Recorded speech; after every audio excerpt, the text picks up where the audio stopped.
Salut, j'espère que vous allez très bien.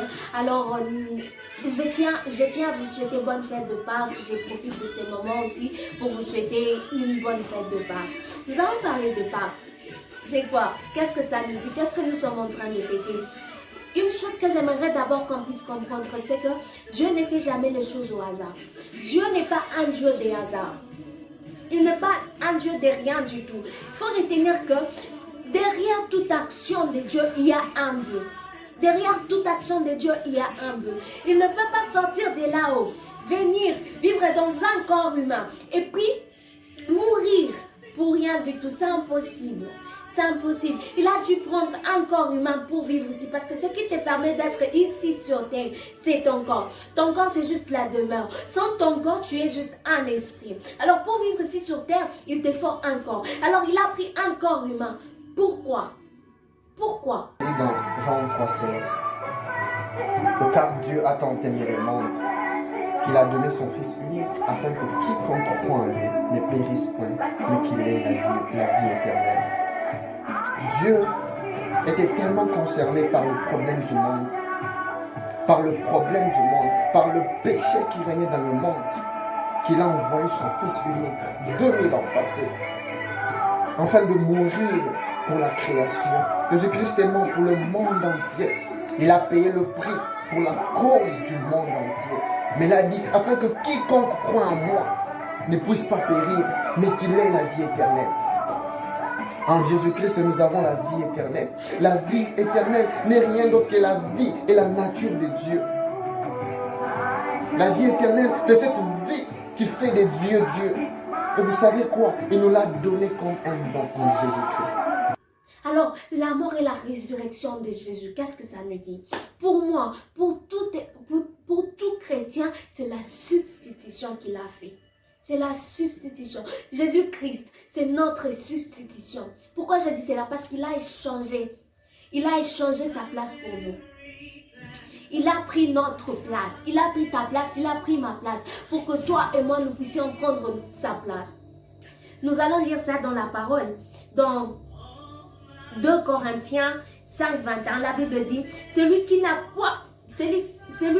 point connu le péché, il a fait devenir péché pour nous, afin que nous devenions en lui justice de Dieu. Il n'a pas péché. Il n'était pas un pécheur, c'est Dieu, il était saint. Dans toute sa sainteté, il a porté nos péchés. Il a porté nos péchés. Beaucoup de gens se demandent pourquoi Dieu l'a abandonné sur la croix. Quand il a crié de l'aide, pourquoi m'as-tu abandonné? Vous savez pourquoi? Parce que Dieu ne regarde pas le péché. Dieu tourne le dos au péché. Le fait qu'il a porté nos péchés, Dieu a tourné le dos à Jésus, à la croix. Et vous savez tout ça pourquoi? Pourquoi il a porté nos péchés? Pour que, comme la Bible nous dit, pour que nous puissions prendre sa place de justice. Sa place de juste en Dieu.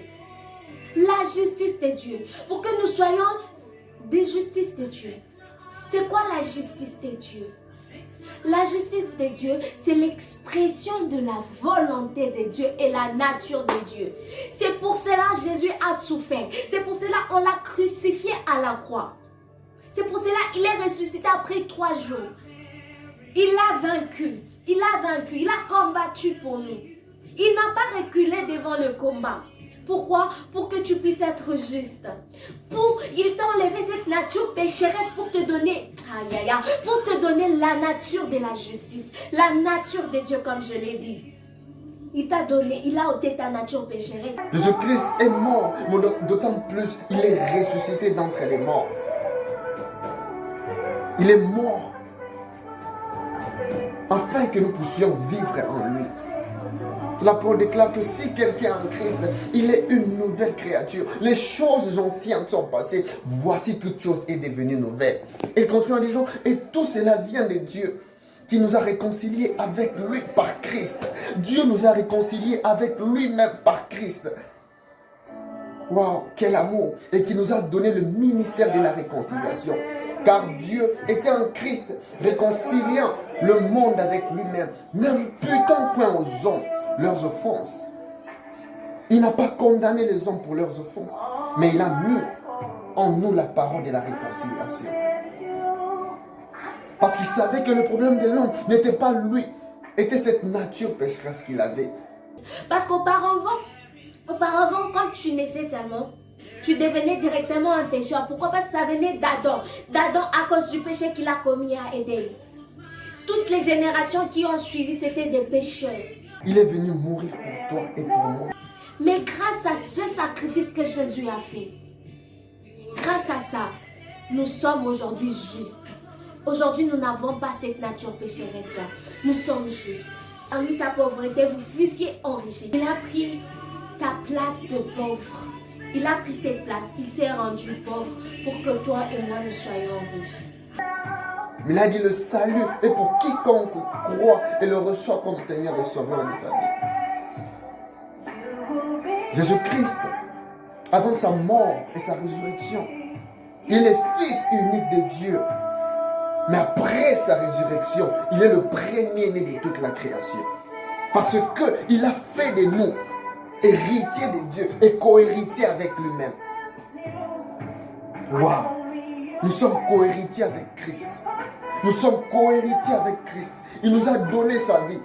Jésus-Christ est mort pour un but. La mort et la résurrection de Jésus-Christ n'étaient que l'étape importante pour ceux qui devaient suivre. Nous donner la nature de Dieu, faire de nous des participants à la nature divine, parce qu'en lui, nous sommes participants à la nature divine. Nous devenons un avec lui. Il a dit, moi et mon Père, nous sommes un. Dans sa prière, il dit, Père, j'aimerais qu'il soit un, comme toi et moi, nous sommes un. Jésus-Christ est venu faire de nous des participants à la nature divine. Il vit en moi. La mort n'a pas pu le retenir. Bien aimé, si Jésus-Christ n'aurait pas totalement paralysé le diable et sa cohorte, il n'aurait peut-être pas pu ressusciter d'entre les morts. C'est-à-dire sa résurrection est une preuve, est une évidence qu'il a vaincu les forces des ténèbres. Et vous savez, ce qu'il dit après sa résurrection, il dit, tout pouvoir m'a été donné dans les cieux et sur la terre. Et il dit, allez-y, faites de toutes les nations de l'Israël. Jésus-Christ, à la croix, il a payé le prix. Je n'ai plus de prix à payer. Il a accompli la loi, toute la loi, pour ma cause. Et il m'a donné le don de la vie éternelle. Il m'a donné le Saint-Esprit. Il a fait de moi participant à la nature divine. Quel amour! Il est mort pour un but, afin que je devienne une nouvelle créature. Pas étonnant qu'ils disent à cet homme, il faut que tu puisses naître de nouveau. Car ce qui est né de la chair est chair, et ce qui est né de l'esprit est esprit. Quand tu es né de Dieu, tu es né de l'esprit. Vous savez, tout le monde est créé par Dieu, mais seuls ceux qui sont nés de nouveau sont nés de Dieu. La Bible dit, il est venu chez les siens, et les siens ne l'ont pas reçu. Mais à tous ceux qui l'ont reçu, et tous ceux qui croient en son nom, à eux, il a donné le pouvoir de devenir enfants de Dieu, qui sont nés ni de la volonté de l'homme, ni du sang, mais de la volonté de Dieu. Nous sommes nés de Dieu, nous sommes nés de la parole de Dieu. Jésus-Christ, Fils de Dieu, qui veut dire Dieu dans la chair humaine. Vous savez, c'est tellement magnifique, le Créateur qui est venu dans sa création, sous forme d'une création, afin de vivre parmi ses créatures et mourir pour sa création. Et de faire de nous un avec lui. Parce que tel était le but initial de Dieu, d'être un avec l'homme. Nous avons été créés à son image et à sa ressemblance. Jésus-Christ est le seul chemin qui mène vers le Père. Il a dit, je suis le chemin, la vie et la vérité. Nul ne vient chez le Père que par moi. En Jésus-Christ, nous venons, nous n'allons pas, nous venons chez le Père. Tu es en lui, tu vis en lui. Le jour où tu as reçu Jésus-Christ comme Seigneur et Sauveur, ce jour, tu es venu en lui, tu vis dans sa présence. Le nom qui est au-dessus de tous les noms. Le nom qui est au-dessus de tous les noms. Vous savez, la Bible déclare dans Philippiens, dans Philippiens, chapitre 2, du verset 9 au verset 10. Waouh! C'est pourquoi Dieu l'a souverainement élevé et lui a donné le nom au-dessus de tous les noms. afin qu'au nom de Jésus, tous genoux fléchissent dans les cieux, sur la terre et sous la terre, et que toute langue confesse que Jésus-Christ est Seigneur à la gloire de Dieu le Père. Il dit, Dieu lui a donné le nom qui est au-dessus de tous les noms. Vous savez, dans l'Ancien Testament, Jésus-Christ, Dieu s'est révélé plutôt comme El Shaddai, Elohim, Adonai, El Gibor, Rapha, Shama, Jéhovah Nissi, Jéhovah Jireh. Il s'est révélé selon plusieurs natures, mais c'était un même Dieu. Mais vous savez quoi? Dans le Nouveau Testament, Dieu s'est révélé en un même nom. Ce nom, c'est le nom de Jésus. La Bible déclare que toute la plénitude de la divinité habite physiquement en Jésus-Christ. Et vous savez quoi? Il nous a donné ce nom pour vivre par ce nom. Il nous a donné ce nom afin que nous puissions vivre en lui. C'est ainsi que Paul dit, si je vis, ce n'est plus moi qui vis, mais c'est Christ qui vit en moi. La vie que je vis, je la vis par la foi du Fils de l'homme. Parce que nous sommes en Christ. Et Christ est en nous. Le christianisme, c'est Christ en moi et moi en Christ. Nous avons reçu une nouvelle nature. Il nous a rendus justes. Et comme je le disais, Dieu ne fait jamais quelque chose au hasard. Dieu ne fait jamais quelque chose au hasard. Jamais au hasard.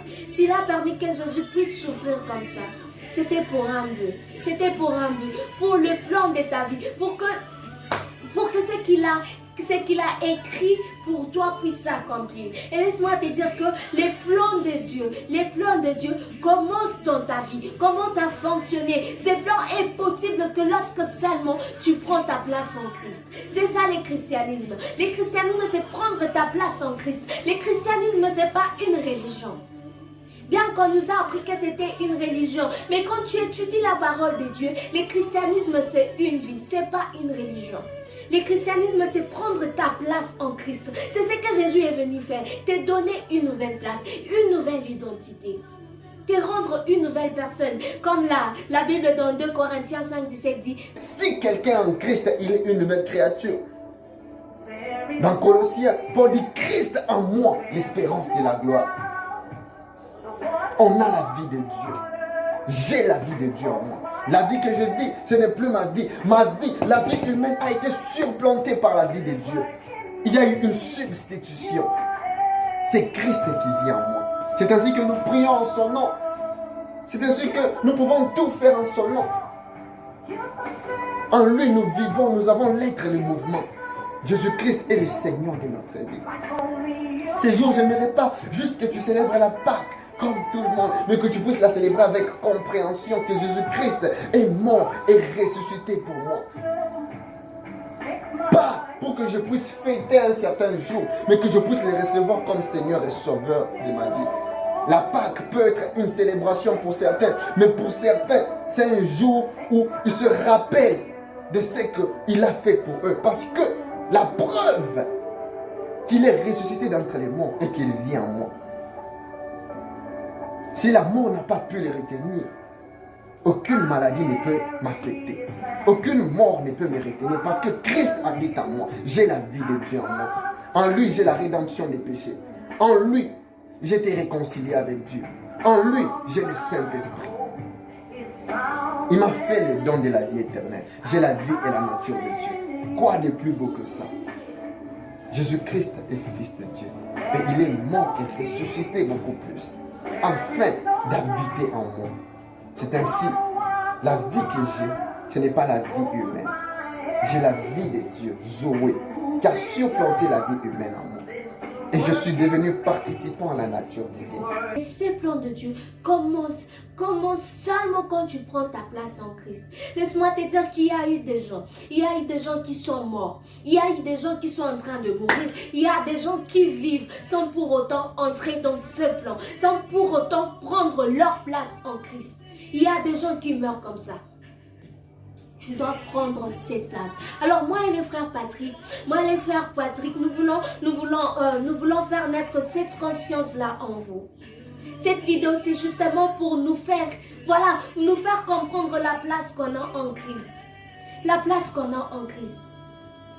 Alors j'aimerais qu'en ce jour que tu prennes une décision de le recevoir comme Seigneur et Sauveur de ta vie. Car celle-ci est la meilleure décision que tu ne pourras jamais prendre. Jésus-Christ est Fils de Dieu. Il est ressuscité. La preuve est qu'il vit en moi. Il a perfectionné tout ce qui me concerne. Et j'aimerais que tu le reçoives aujourd'hui et que tu fasses de lui Seigneur et Sauveur de ta vie. Toi qui l'as déjà reçu, vis pour lui. Vis pour Jésus. Laisse que tout ce qui te concerne soit ta relation avec lui. Parce qu'il a payé les prix ultimes. Il a vaincu le monde. Il a vaincu la chair. Il a vaincu le diable. Et il m'a donné la victoire sur ça. Je n'ai plus à combattre pour convaincre ma chair. Non. Paul dit ceux qui sont en Christ ont vaincu la chair et tous ses désirs.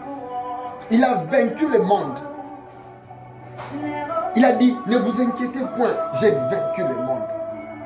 Il a vaincu le diable. Il a dit, tout pouvoir m'a été donné dans les cieux et sur la terre.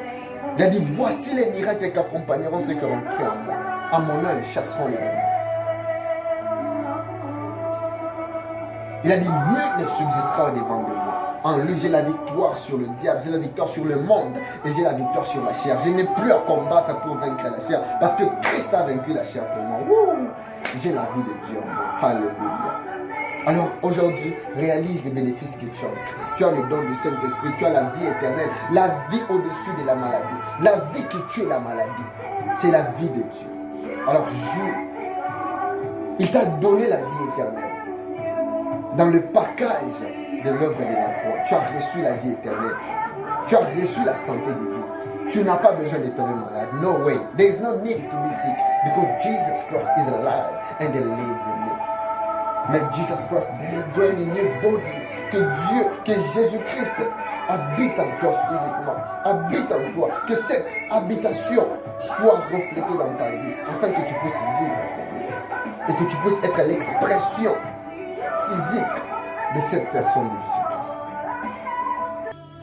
Écoute-moi. Écoute-moi, si tu n'as jamais reçu Jésus dans ta vie, si tu ne l'as jamais fait Seigneur de ta vie, le Seigneur de ta vie, c'est-à-dire que tu lui laisses le contrôle. C'est pas toi qui décides, c'est pas toi qui proposes à Dieu les pas que tu dois prendre. C'est pas toi qui dis à Dieu, moi je veux faire comme ça. Non, mais quand tu le fais Seigneur de ta vie, c'est que tu les laisses. Tu les laisses. Il te dit, je veux que tu fasses ceci. Oui, Père. Je veux que tu fasses ceci. Oui, Père. C'est ça, Seigneur de ta vie. Je veux que tu puisses faire ceci, que tu puisses parler comme ça, que tu puisses marcher de telle façon. Oui, Père. C'est ça, Seigneur de ta vie. Et comme Sauveur de ta vie, si tu ne l'as jamais accepté comme tel dans ta vie, laisse-moi te dire qu'il est temps que tu l'acceptes. Fais-le comme Seigneur et Sauveur de ta vie. Commence ces plans-là que Dieu a fait pour toi. Commence ces plans-là. Commence l'histoire que le Saint-Esprit a écrite sur ta vie. Commence cette histoire. Commence à vivre cette histoire. Prends la conscience de la place que tu as reçue en Christ.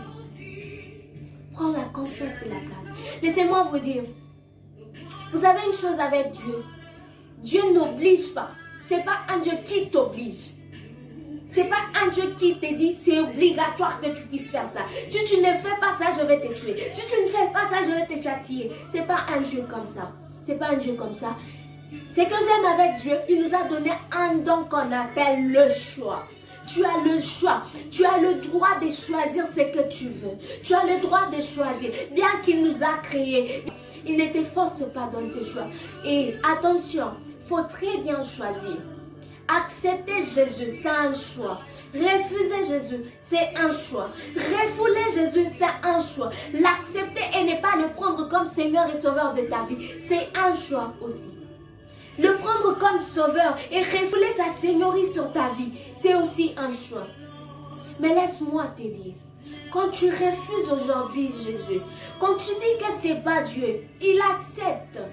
Il accepte. Quand tu les refoules totalement, il accepte.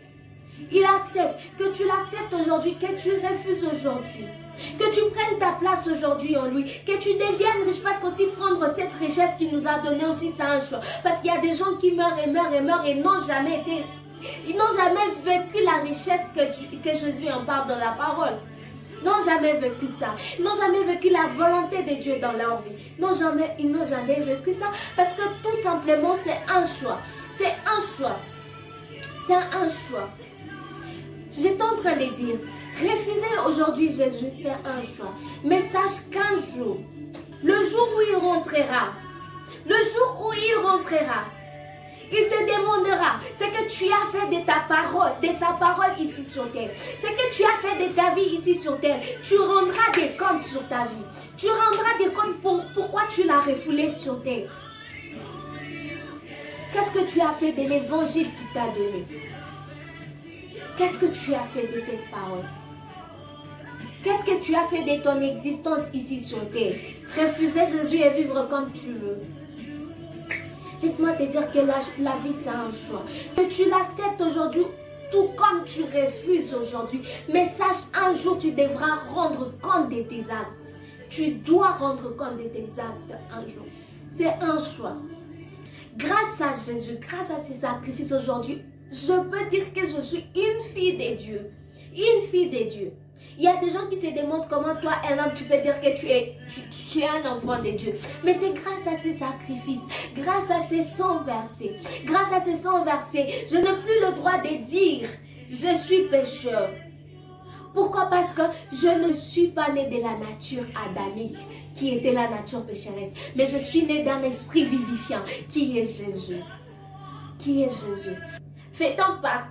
Fais ton Pâques en sachant que nous avons reçu une nouvelle vie. Nous avons reçu une nouvelle nature. Que Dieu te bénisse. Que Dieu vous bénisse.